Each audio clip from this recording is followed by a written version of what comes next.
I'm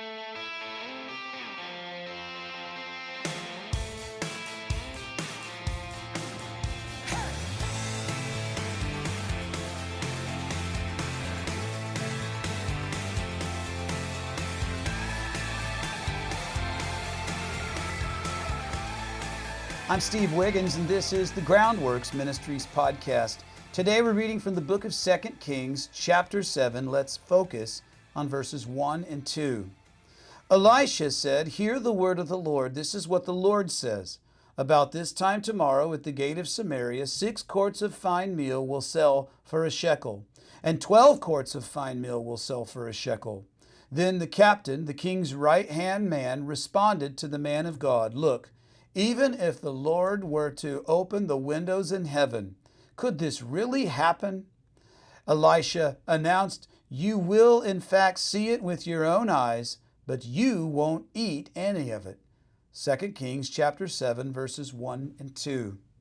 Now today's chapter is one of grace and of judgment.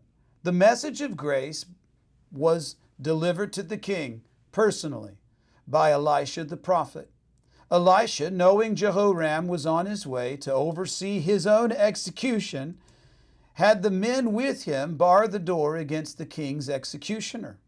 The king had become impatient and figured that waiting on God was pointless.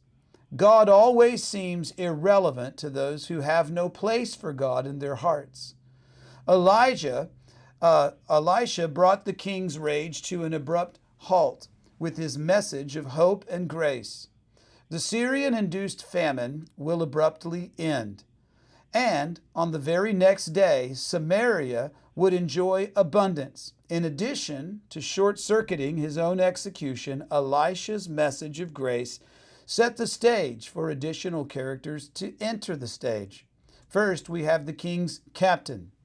No sooner was the promise of abundance out of Elisha's mouth that this man offered a negative prediction. He said, "Look, even if the Lord were to make windows in heaven, could this really happen?" You know, a sour and a shriveled up spirit will pit us against everyone and everything. It's horrible to be around a bitter person. It's a great evil to be strongly avoided because of a sour spirit is never more dangerous than when it manifests itself in the rejection of the gospel. It's one thing to be sour, it's one thing to be negative, but it is the worst thing when a sour spirit says, "I don't want to believe the gospel." We have in the gospel of Jesus a message of grace that makes Elijah's message pale in comparison.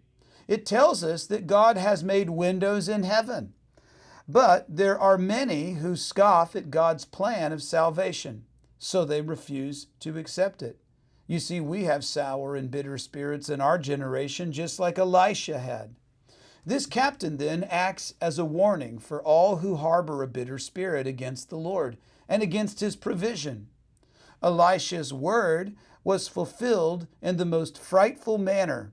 That captain was trampled the very next day, as the people were in a frenzy to collect their portion of God's abundance. God's message of grace to King Jehoram was a message of judgment for the king's captain, all because he had rejected the truth of the gospel. In a major role reversal that must have challenged the social paradigms of ancient Israel, the positive response to Elisha's message of grace came from 4 lepers.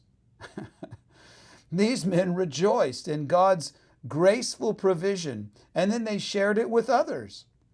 The lepers wasted no time enjoying the bounty, and then it occurred to them that their city was starving. Followers of Jesus cannot help but see themselves in these lepers who have suffered from leprosy. We too have been saved by God's grace. We were suffering spiritual leprosy, our own sin condition, when the grace of God through Jesus intervened. Still, we identify with these lepers on yet another level. They realized they were doing wrong by keeping God's grace to themselves. So let's adopt their words as our motto. 2 Kings chapter 7, verse 9. "Come, let us go and tell I'm Steve Wiggins, and this is the Groundworks Ministries podcast. Groundworks Ministries operates entirely through financial donations from faithful people like you. And if you're being ministered to through the daily teaching of Groundworks Ministries, and you'd like to help us lead God's people back to the Bible, would you consider donating to Groundworks Ministries today? Because we need your support now more than ever. Donating is secure and it's easy at our website, so check us out at groundworksministries.com.